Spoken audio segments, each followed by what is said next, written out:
buenas tardes a todos. Bienvenidos a bordo. Estamos imaginariamente nuevamente arriba de la cubierta de la fragata Libertad. Marcela, la fragata realmente está hoy día navegando, está yendo rumbo a Ushuaia. Han tenido muy buena recepción en la costa argentina. Estuvieron en Claromecó, en Viedma, en San Antonio, en las Grutas y en Comodoro Rivadavia. Y están muy felices y contentos como nos han recibido siempre con luces de la costa y todo eso. Así que esperan estar el domingo en Ushuaia. Y así que ahí estarán en muelle, veremos un poco más, sabremos más de ellos.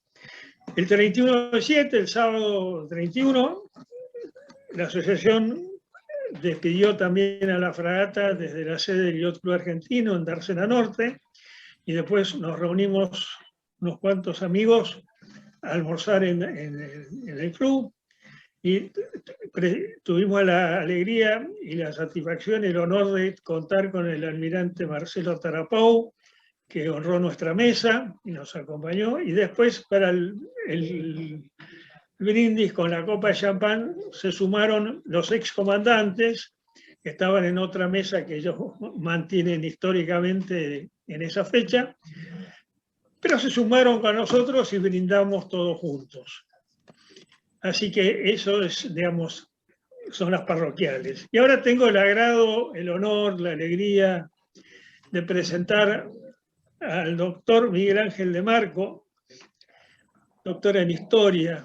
Creo que todos lo conocen, pero por las dudas hago un repasito.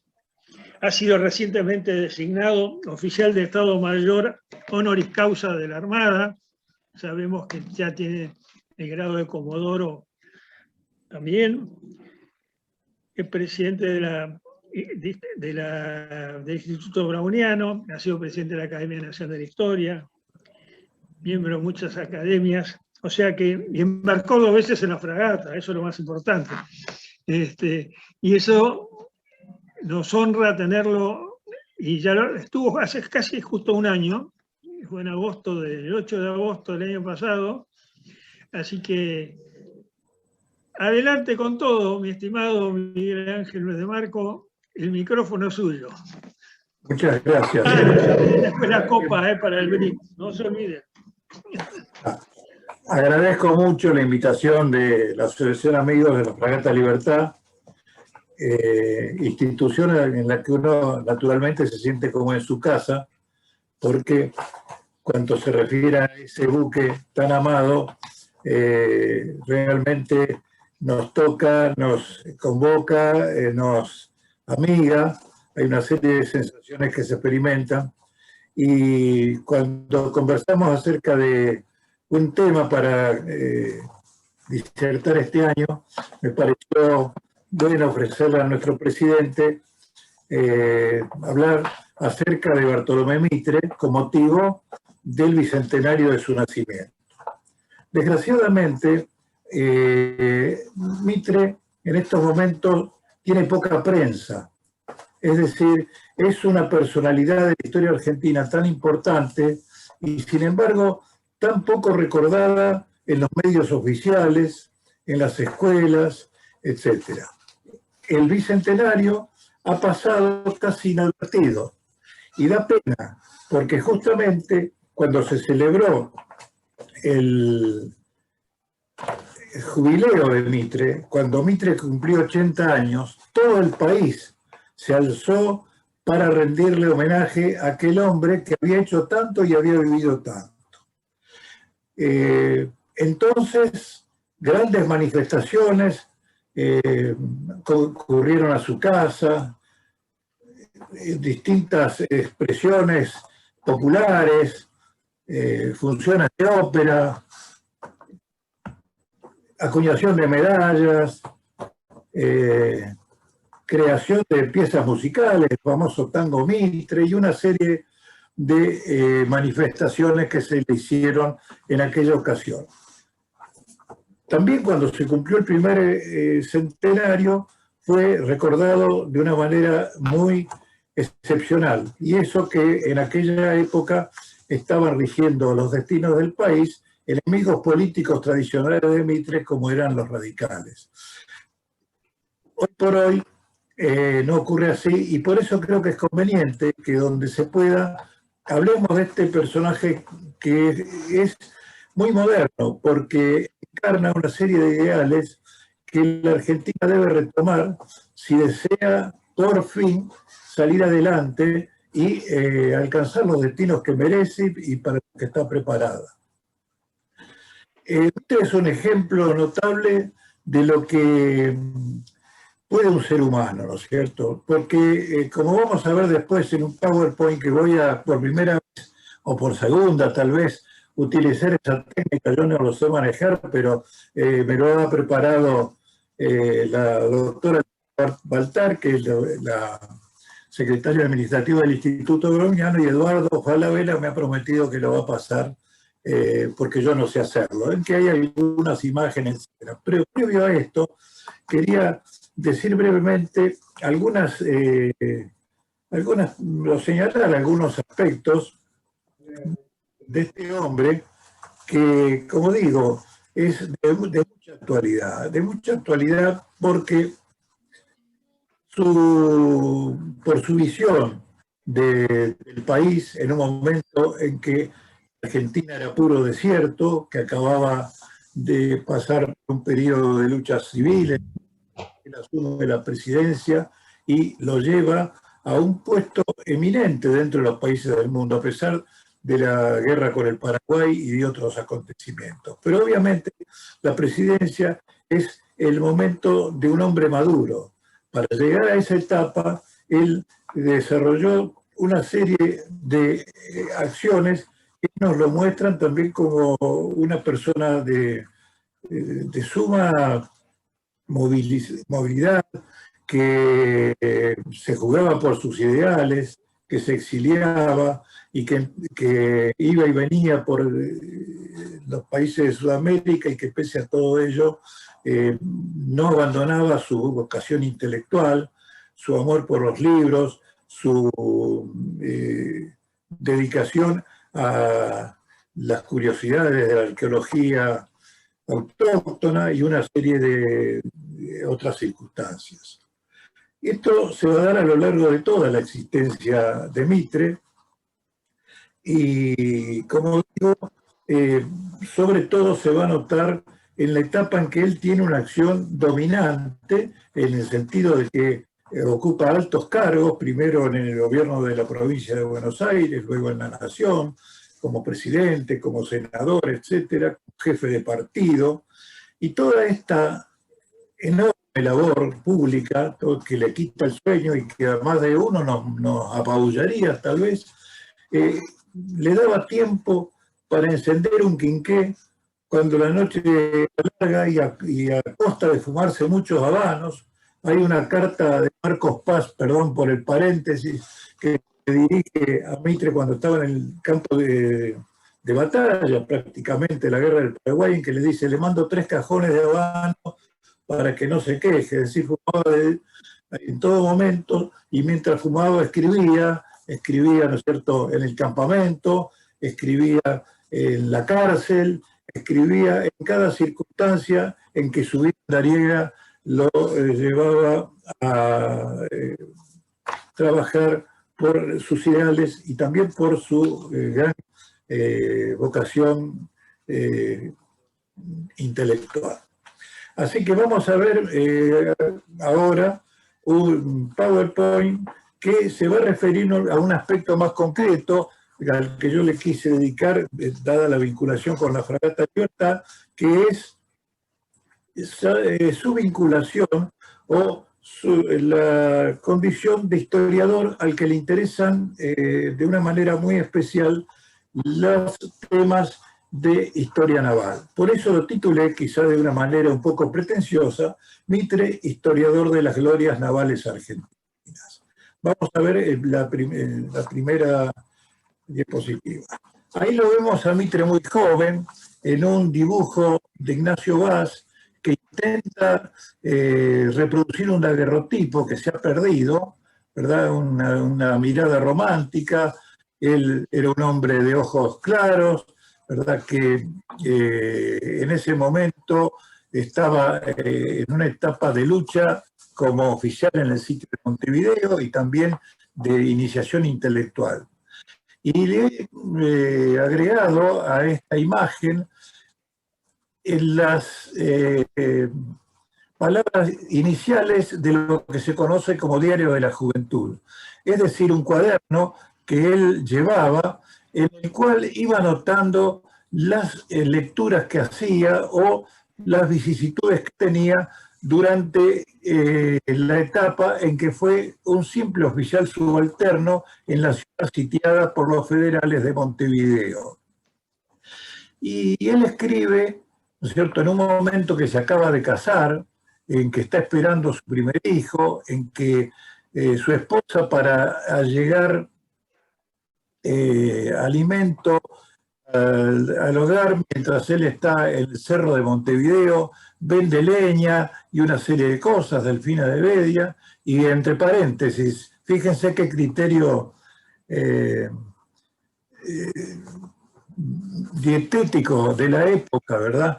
Delfina creía que la manera de alimentarse ella y Mitre cuando volvía a su casa era engordar la carne, y para eso la carne magra, la carne que le proporcionaban en el cuartel, la pretendía enriquecerla con grasa que compraba mediante la leña que recogía. Ustedes dirán, no se vaya por las ramas, y efectivamente yo soy un poco de irme por las ramas. ¿Qué es lo que le pasa a uno cuando le vienen a la mente una serie de digamos, recuerdos acerca de un personaje que estudió bastante? Y él dice en el Diario de su Juventud: empiezo estas notas en medio de las armas, el 26 de septiembre de 1843, siendo sargento mayor, es decir, mayor, en comisión del Escuadrón de Artillería Ligera y comandante de la Batería 25 de Mayo en la línea de fortificación de Montevideo. Nací en Buenos Aires el 26 de junio de 1821. Fui bautizado en San Nicolás de Bari y me crié en Patagones.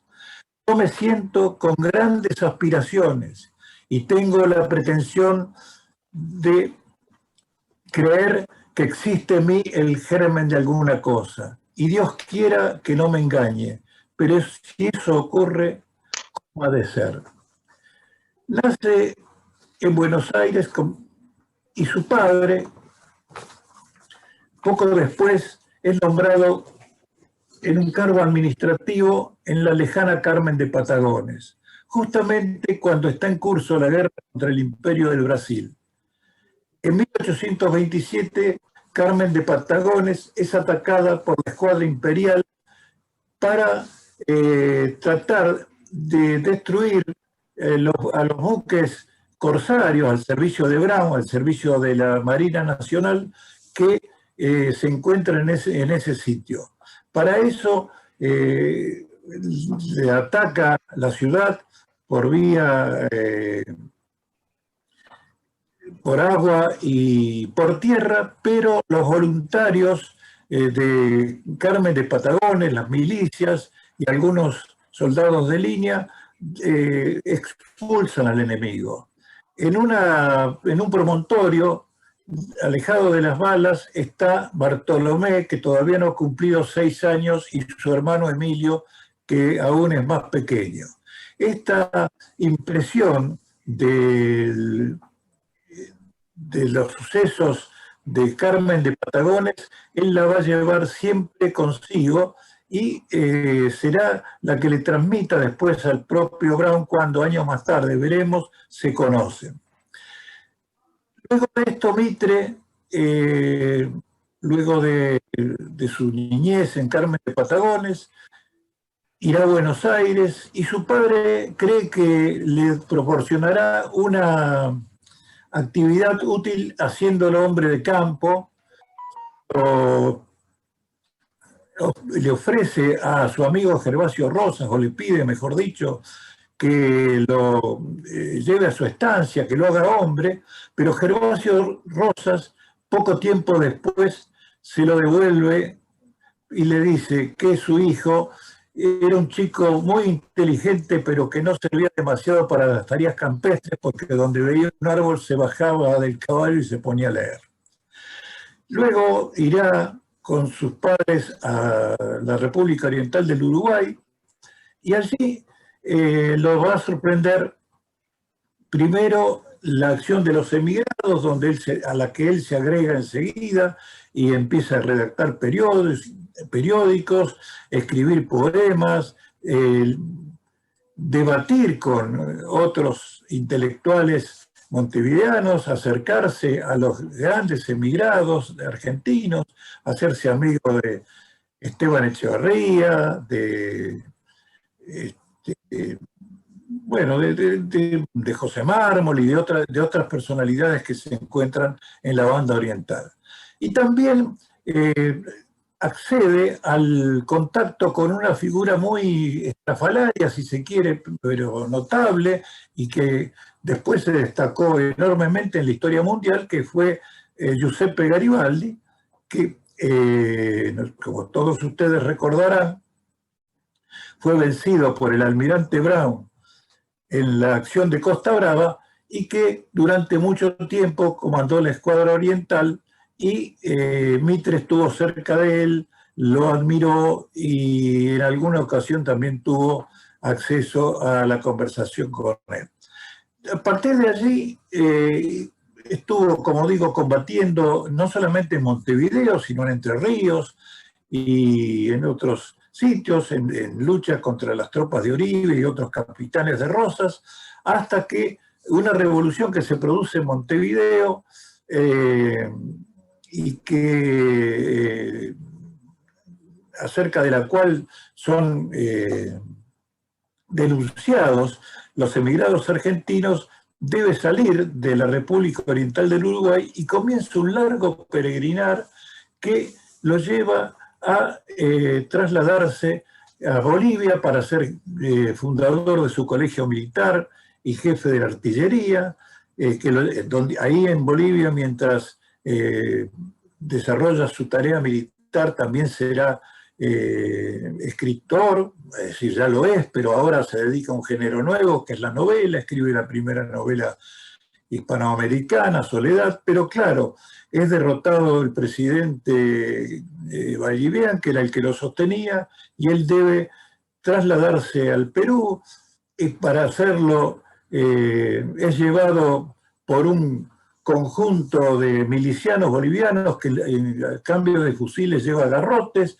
y cuando pasa por las ruinas de Tiahuanaco pide autorización para quedarse hasta el día siguiente, e insomne toma allí los datos para años más tarde escribir un libro clásico de la arqueología que es Las ruinas de Tiahuanaco. Y con posterioridad ir a Chile, donde se va a encontrar con una mayor posibilidad de desarrollo porque se hará periodista, editor del Mercurio, etc. Pasamos al la segunda imagen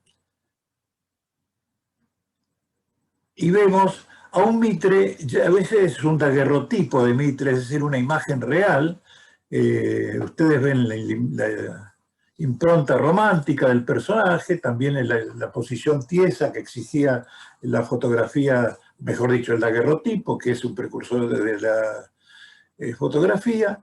Y allí, tanto en Chile como en Perú, visita personajes de la independencia, recorre el puerto de Valparaíso, ahí redactaba el periódico El Comercio, visitó la fortaleza del Callao, se quedó muchísimo tiempo para ver en sus detalles aquella fortaleza donde que habían intentado cañonear y hacerle daño sus ya conocidos, desde el punto de vista de la lectura, por cierto, Brown y Bouchard. Logra entrevistarse con el almirante Manuel Blanco Encalada, que como ustedes saben era porteño, pero estaba al mando de la escuadra de Chile, y era capitán general de Valparaíso, y gracias a eso puede escribir un trabajo muy interesante y documentado, porque después a la conversación con Blanco Encalada le agrega el conocimiento de los archivos que se encontraban en Valparaíso y aún en Santiago, y hace su primera obra concretamente relacionada con la historia naval, Recuerdos Marítimos, Blanco Encalada y Cochrane, en que ya aparece la figura de Cochrane como el hombre, ¿no es cierto?, que ha sido el gran obstáculo de San Martín a lo largo de la campaña al Perú. Continuamos con las diapositivas. Después de muchas vicisitudes y a raíz del pronunciamiento de Urquiza, que se produce el 1 de mayo de 1851 en Concepción del Uruguay, Mitre, junto con Sarmiento y el general Paunero, viajan a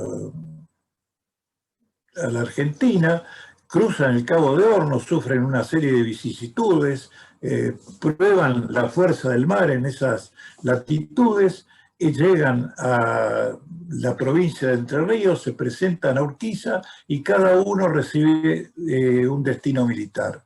A Sarmiento no le encuentran demasiadas dotes militares y entonces lo nombran jefe del boletín del ejército, del futuro ejército libertador o ejército grande. A Mitre le reconocen su condición de oficial de artillería y le dan el grado de coronel, y a Paunero le otorgan también un desempeño dentro del ejército de Urquiza, considerándolo más bien un infante que un artillero. Los tres van a pasar o van a participar del combate de Tonelero, en que las tropas aliadas a Urquiza, embarcadas en los buques brasileños, combaten contra las fuerzas de la Confederación, cuyo jefe supremo es Rosas, y luego de Tonelero participarán en la batalla de Caseros, y luego de Caseros Mitre se dedica al periodismo a través del periódico Los Debates, que era un periódico que defendía la Constitución, pero atacaba mucho a Urquiza, considerando que quería imponerse y perpetuarse en el poder. Urquiza gobernaba desde Palermo, donde pocos meses atrás había sido el amo indiscutible Juan Manuel de Rosas. Mitre enseguida se incorpora al sector porteño y participa el 11 de septiembre en la rebelión que se realiza contra Urquiza cuando éste marcha a Santa Fe para presenciar, o mejor dicho, para inaugurar y presenciar los debates del primer Congreso General Constituyente. En ese momento se produce en Buenos Aires, el 11 de septiembre, una revolución, y Mitre comienza a ascender en ese contexto de los revolucionarios que se oponen a Urquiza. Se le da el mando militar de la Fuerza de Buenos Aires, sufre una herida que pudo ser mortal, la famosa herida de la estrella, como se la llamó, ¿verdad? Que fue un disparo que le efectúan en los potreros de Landon, donde la escarapela del kepi que le había cosido esa mañana a su esposa frenó el impacto de la bala, pero no le impidió sufrir una herida que le latió mientras vivía. Eso explica por qué en casi todas las fotografías que se conocen de Mitre, retratos, óleos, etc., Mitre tiene encasquetado su chambergo, ¿verdad?, hasta más abajo de la frente, casi tocándole las cejas, porque quería cubrir esa herida de la juventud de los potreros de Landon. En una pausa de esos combates, toma contacto directo con el almirante Brown y también con otros personajes de la gesta emancipadora que están vinculados con el mar. Brown lo recibe, obviamente, con generosidad, con entusiasmo, pero también, por otro lado, no tenía, si hubiese mantenido su actitud de antiguo comandante de la flota de Rosas, aún así no tenía más remedio que recibirlo, ¿verdad? Porque Brown había quedado en Buenos Aires gozando del respeto de los vencedores, pero estaba en ese momento en una posición inestable. Seguimos con la próxima imagen.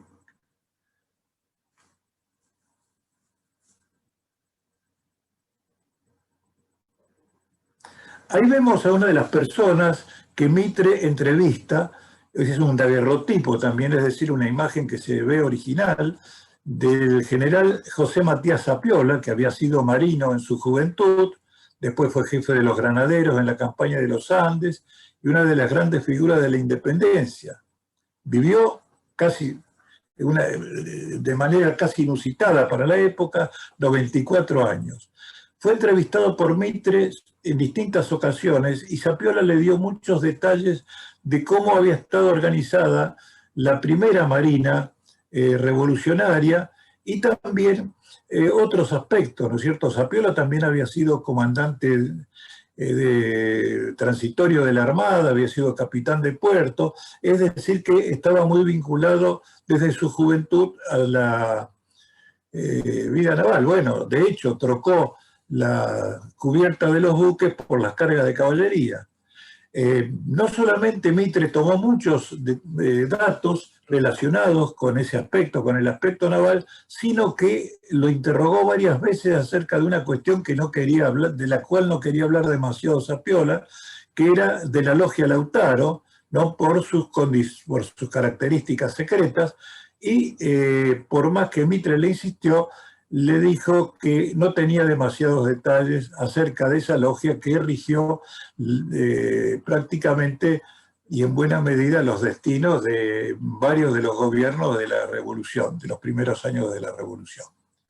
Seguimos.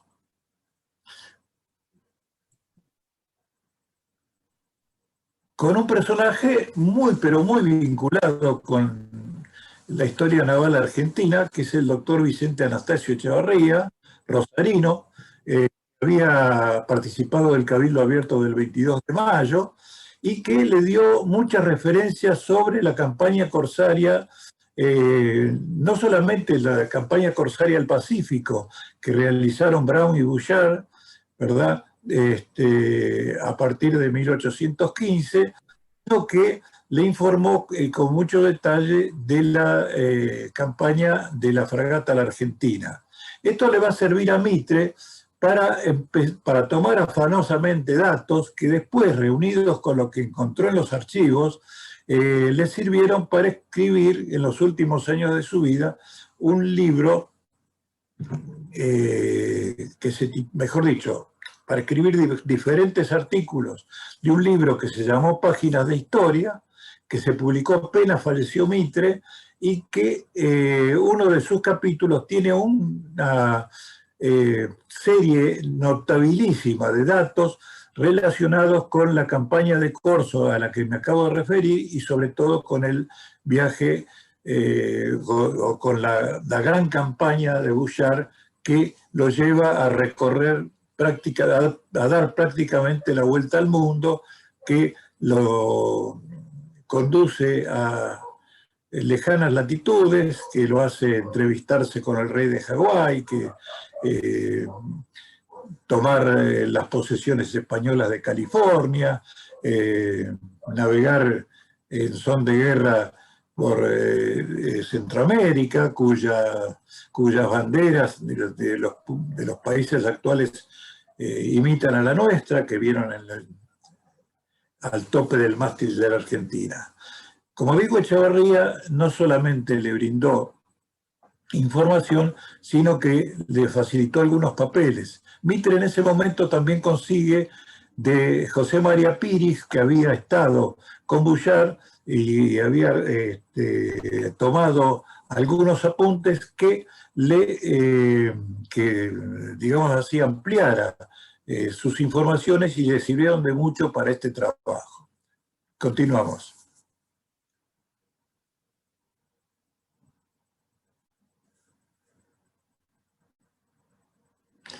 Bueno, acá se lo ve Hipólito Bouchard, al que Mitre llama Buchardo en sus en este trabajo que les menciono y en otras menciones en distintas obras. Hipólito Bouchard era francés, como todos ustedes saben, había nacido en Bormes-les-Mimosas, hoy en día se le rinde grandes homenajes. Mitre entrevista a la esposa de Bouchard, Norberta Merlo, le pregunta sobre su marido, pero la pobre esposa, francamente, de Bouchard no sabía nada, porque este iba y venía, pero se quedaba poco en el hogar, ¿verdad?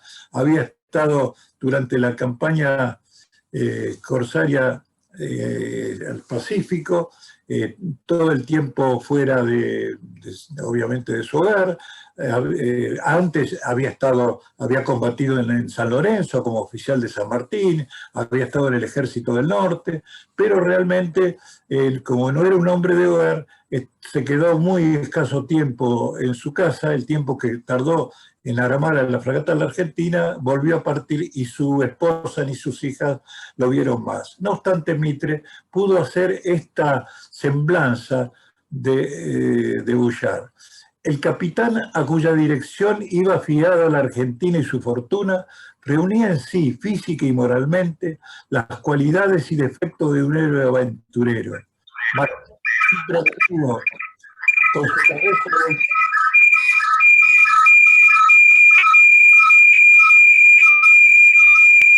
Analía. ¿Qué dice? Bueno, con su cabeza abultada echada hacia atrás, mostrando sus ademanes resueltos la voluntad deliberada de un hombre de acción y el aplomo del hombre de mundo. Vigilante, sobrio, habitualmente bondadoso, de una imaginación fogosa y vagabunda, a la par de una prudencia fría, abrigando en su alma el entusiasmo de su patria adoptiva y el anhelo de la riqueza.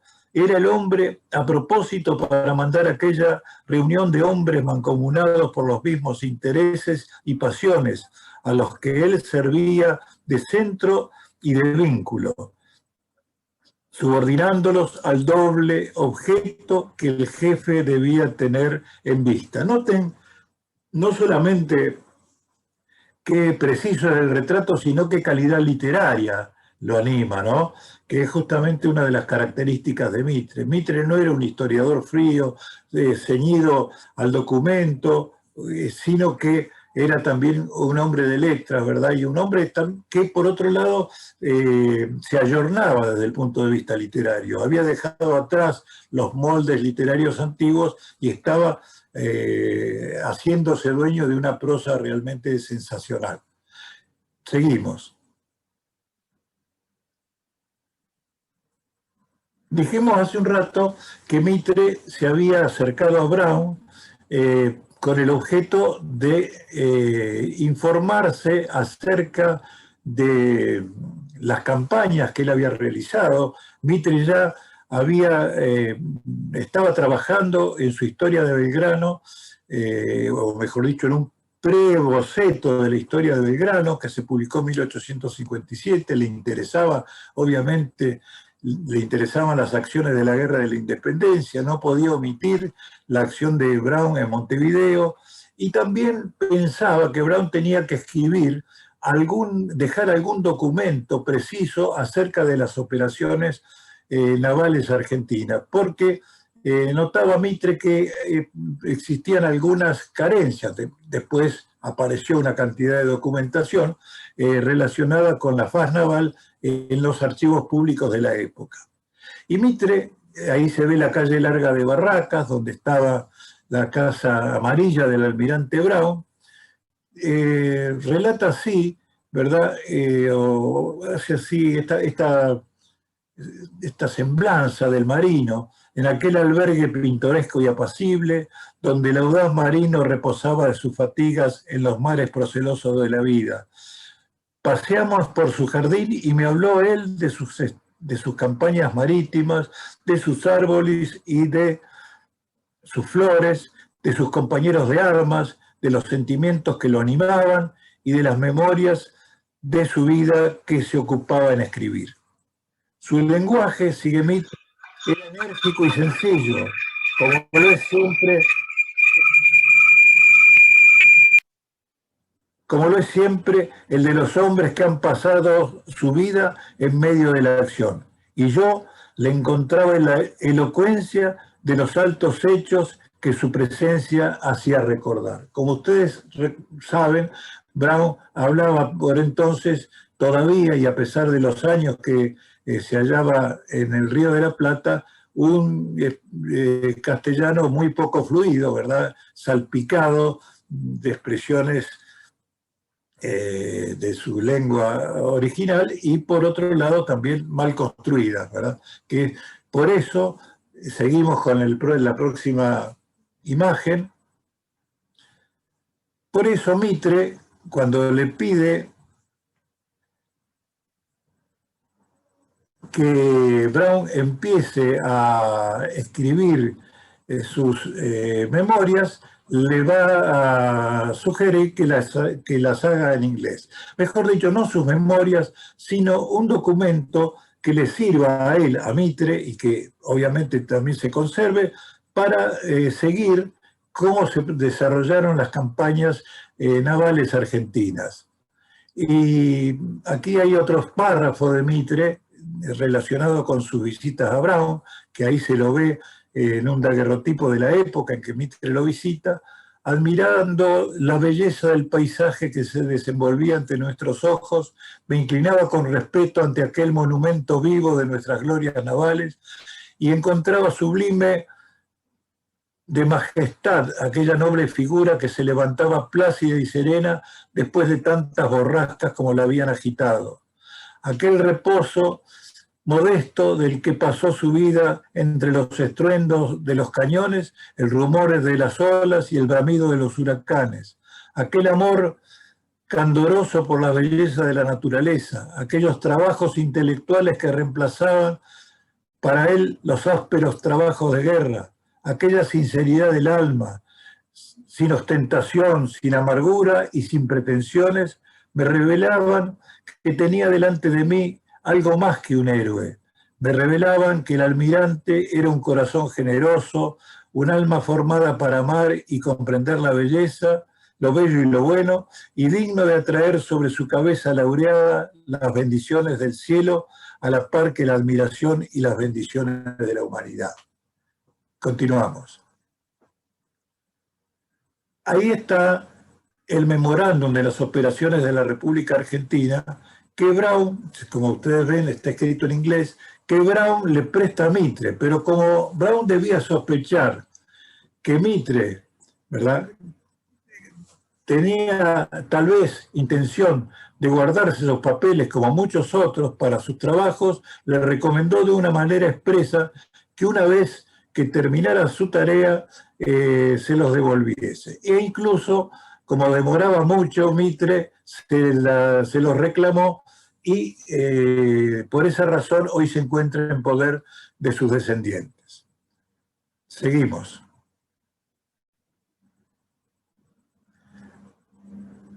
Esa fotografía, ese retrato de Desmadril lo muestra Mitre ya como ministro de Guerra del Estado de Buenos Aires.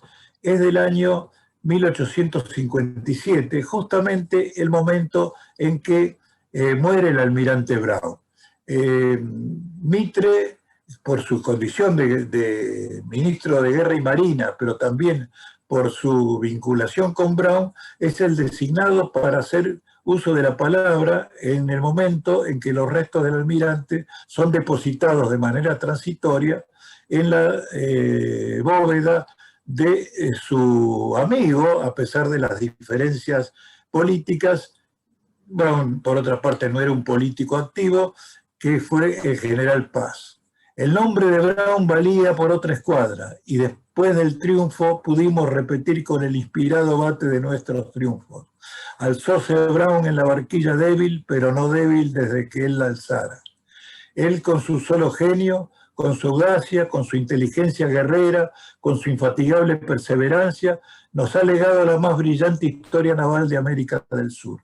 Si algún día nuevos peligros amenazasen a la patria de los argentinos, si algún día nos viésemos obligados a confiar al leño flotante el pabellón de Mayo, el soplo poderoso del viejo almirante henchirá nuestras velas su sombra empuñará el timón en medio de las tempestades y su figura guerrera se verá de pie sobre las popas de nuestras naves en medio de la humareda del cañón y la grita del abordaje. Continuamos.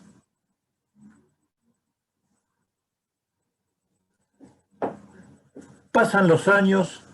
Como dije al comenzar, Mitre desarrolló una ingente actividad de carácter político y militar, gobernador de Buenos Aires, presidente de la República, senador, pero en el año 1874, cuando se va a renovar el gobierno, va terminando el mandato del presidente Sarmiento y el candidato oficial es Nicolás Avellaneda. Mitre, que es jefe del Partido Nacionalista, opuesto al gobierno, si bien en un primer momento se pronunció completamente contrario a la revolución que se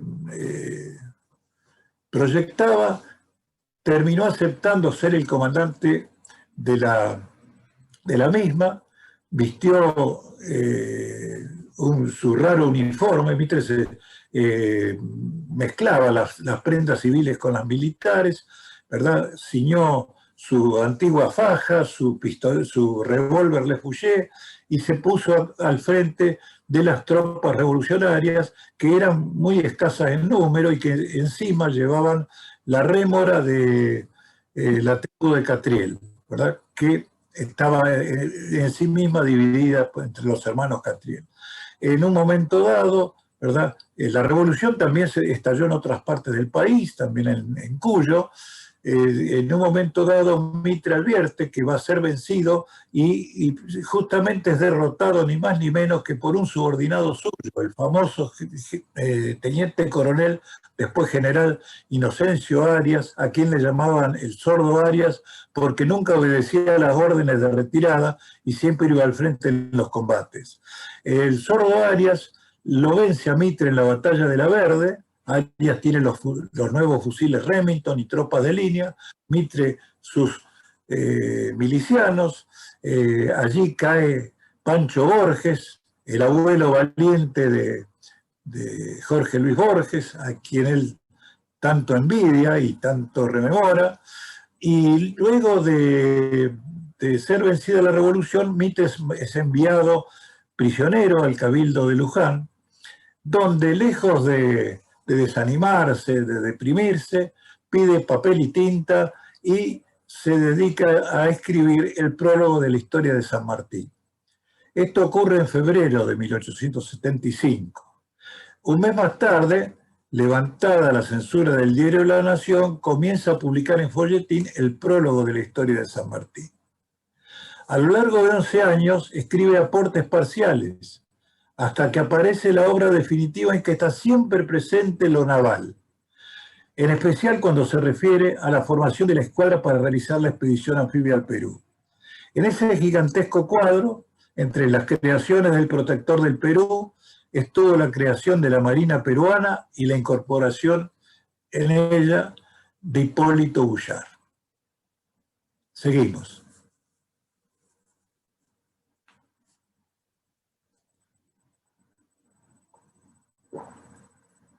Este es el escenario de la labor intelectual de Mitre, ¿no? Mientras participaba decididamente en la política de su tiempo, intervenía en las negociaciones para la conciliación de los partidos, redactaba editoriales de La Nación, Mitre formaba su extraordinaria biblioteca americana y obtenía nuevos documentos para su archivo. Realmente, si alguno de ustedes no conoce el Museo Mitre, les recomiendo que lo vean y que vayan a ver este monumento al interés intelectual en general, porque cada sección abarca una ingente cantidad de obras de distintos aspectos y de distintas partes de América. De aquí se ve, por ejemplo, esa enorme estantería dedicada solo a América Meridional. Eso se va agrandando cuando se refiere, obviamente, a la Argentina, se acrecienta con periódicos, etc. En ese momento, sigue reuniendo documentos y se encuentran hoy en las cajas de su archivo no pocos que se refieren a la campaña de Corso al Pacífico.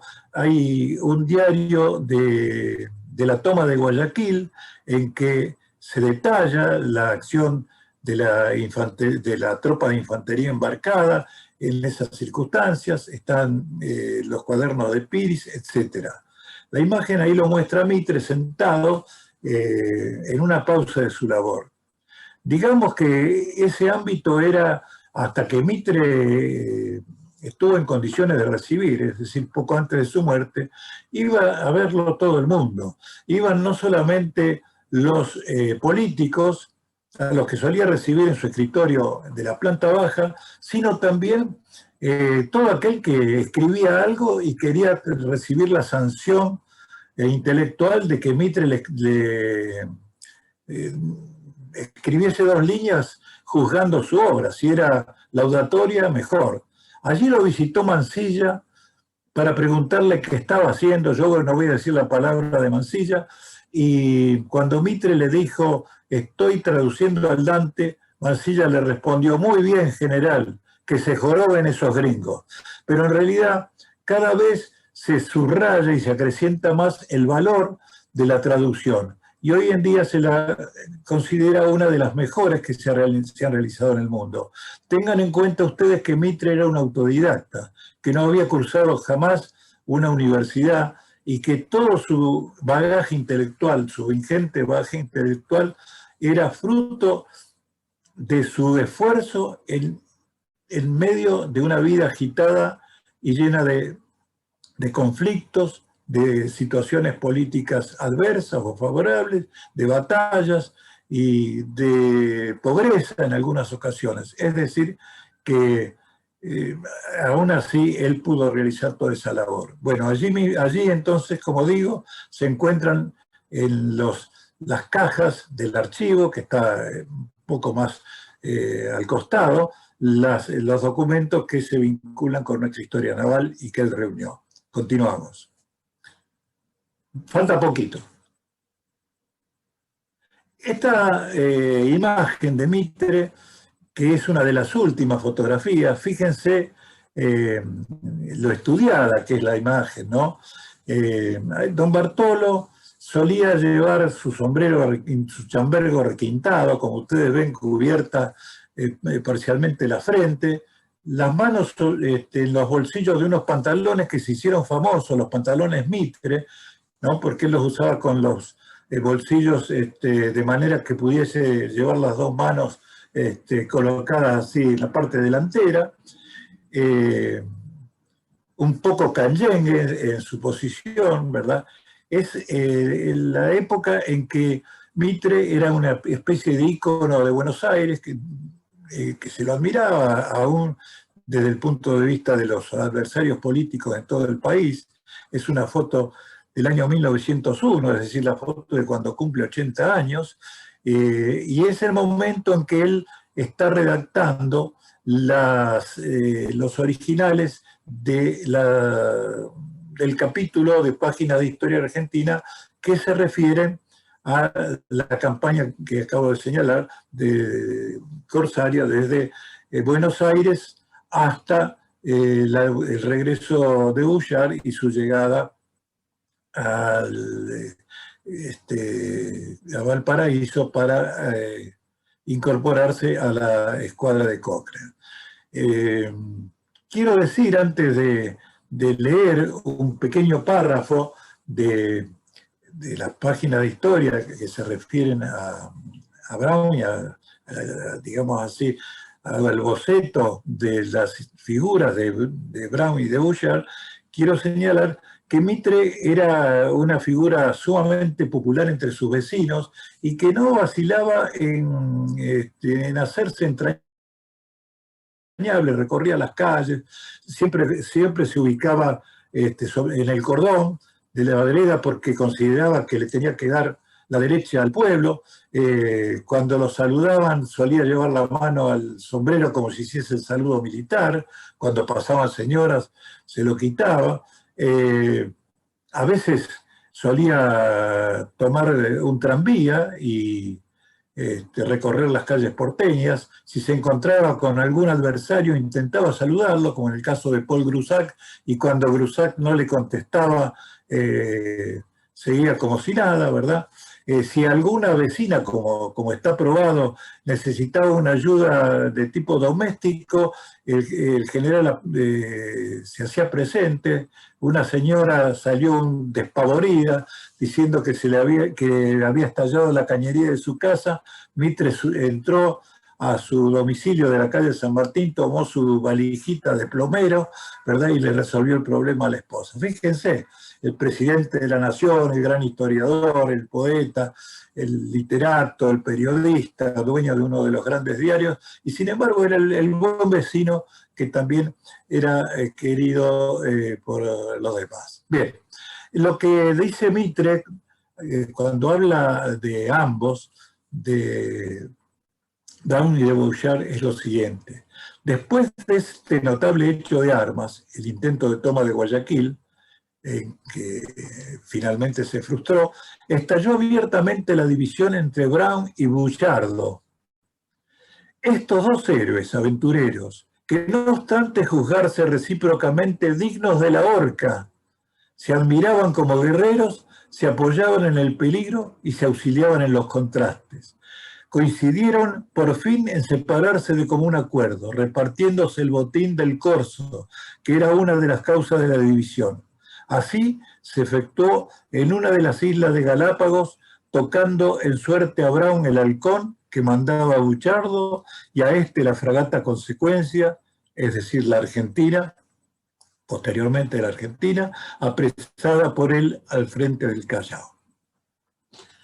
Por fin, la última imagen. En 1901, como dijimos, Mitre cumple 80 años. Y al iniciarse el año, si podemos pasar la última imagen, y al iniciarse el año, Caras y Caretas resume en pocas palabras lo que los rasgos principales de Mitre en una caricatura que es muy notable, ¿no? Que lo presenta sentado sobre una pila de libros, en pantuflas, ¿verdad? Sosteniendo una especie de lapicera o fumando su célebre habano, coronado de laureles, como si fuese un prócer romano, y con esta inscripción: militar, escritor, gobernante, larga serie de triunfos de Boca, y por si ello no fuera bastante, nos tradujo el poema del Dante y se puso de acuerdo con Roca. Esto del acuerdo, no vamos a entrar en esta cuestión, pero es una cuestión que es muy discutible, el acuerdo que firmó Mitre con Roca, y que, por cierto, los que forman parte de las filas del radicalismo jamás le perdonarán, ¿verdad? Porque el acuerdo con Roca implicó la decadencia política de Leandro Alem. Bueno, con esto quiero cerrar esta exposición y enfatizar en que este hombre tan polifacético tuvo entre sus inquietudes e intereses el resaltar las glorias navales argentinas, y tuvo la fortuna de conocer a nuestro primer almirante, y no solo a él, sino a otros testigos de aquella gesta extraordinaria. Muchas gracias por la atención y quedo a disposición si alguno quiere hacerme alguna.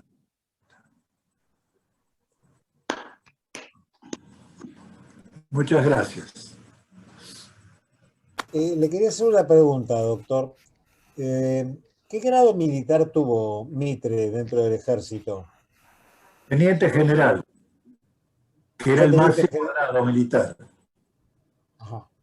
Es decir, que había hecho toda su carrera, ¿no? Desde alférez, que era un equivalente a subteniente, a teniente general. Porque recuerdo que inicialmente en la charla usted comentó que era suboficial. No, porque él dice sargento mayor porque en la jerarquía antigua el sargento mayor era mayor de nuestro tiempo, ¿verdad? Es decir, él comenzó como alférez, ascendió a teniente, teniente primero, ayudante mayor, capitán y mayor. Después venía teniente coronel, etc. Había, digamos, no es como ahora, sino que existían dos categorías de oficiales, el graduado y el efectivo.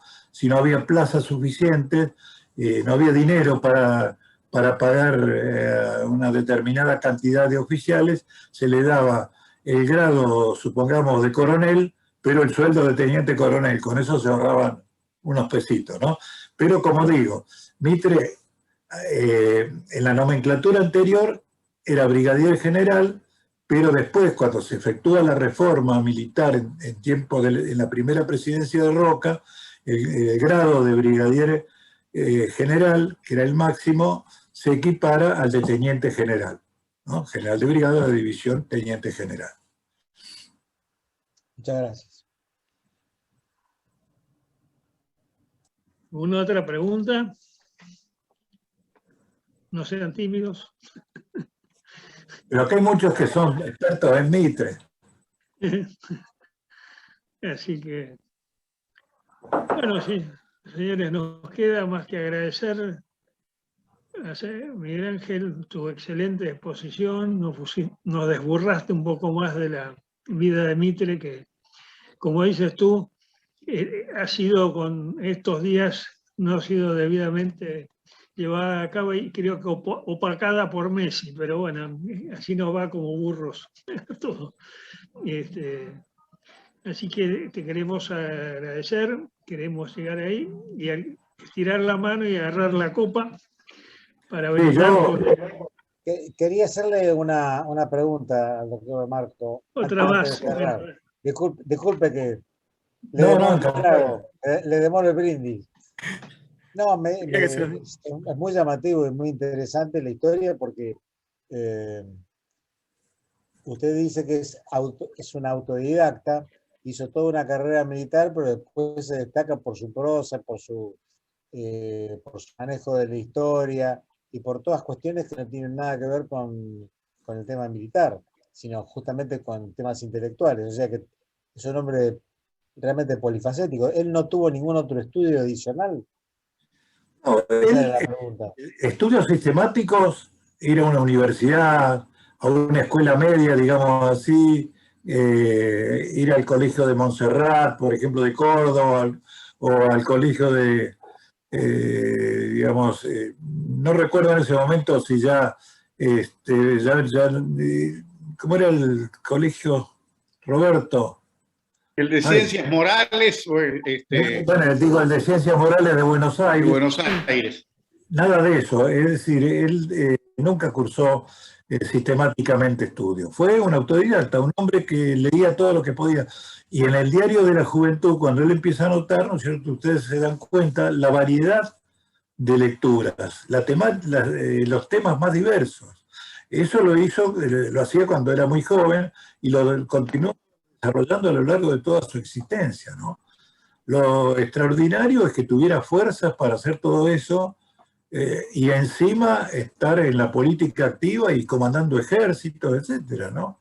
Fíjense que cuando él escribe, digamos, la primera versión de la historia de Belgrano para la Galería de Celebridades de Argentina en 1857, está en el pleno apogeo de su acción como militar, como ministro de guerra y marina, etcétera, ¿no?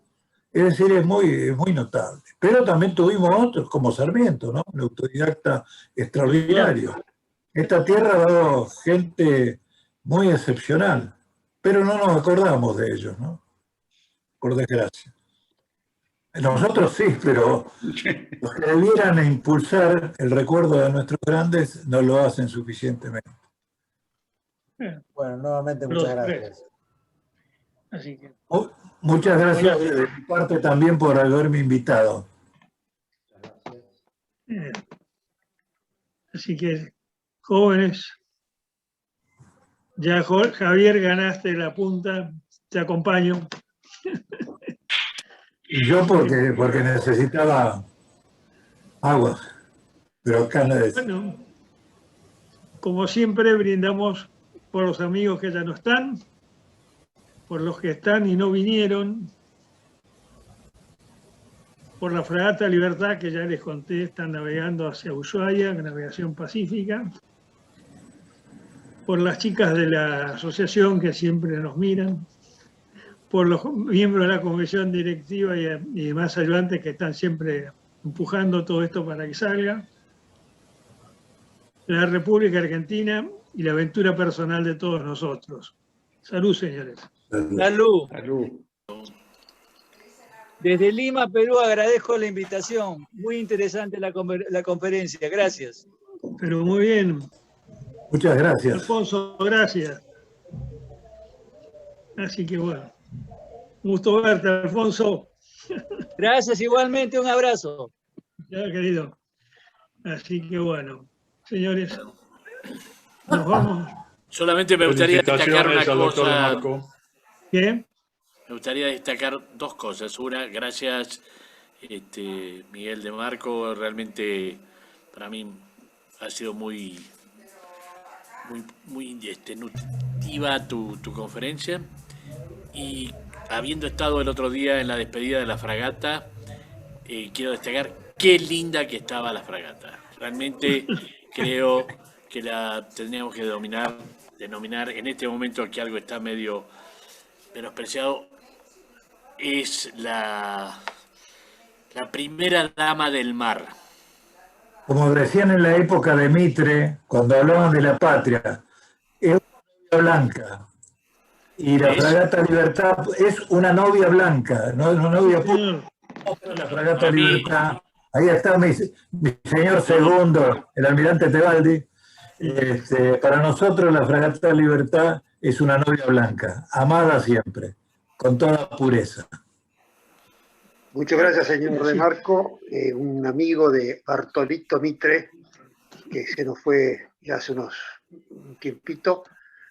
Quiero agradecerle esta semblanza de su bisabuelo. Muchas gracias.